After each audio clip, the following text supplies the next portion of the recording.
তোমাকে বিয়ে করতে পারি এক শর্তে। কি শর্ত? তুমি যদি সরকারি চাকরি আনতে পারো তাহলে আমি তোমাকে বিয়ে করব। যাক, আজকে 8 বছর পর হইলো চাকরিটা তো পাইলাম।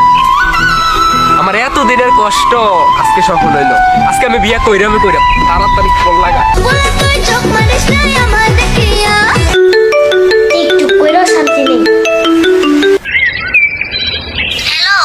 হ্যালো, চাকরিটা আমি পেয়ে গেছি বেলা, শুনছো? আর কেউ ঠেকাতে পারবে না আমাদের। এই আমি বেলে না, আমি নাফসিন। নাম্বার কি বললো না? ঠিকই তো আছে। হ্যালো, বেলা কই? বেলা আছে? এটা বেলা নাম্বার না? বেলা যেখানে থাকুক। আপনি কে? আমি রিফাত। এই কে কল দিছে? আম্মু, রিফাত নামের একজন ফোন দিছে।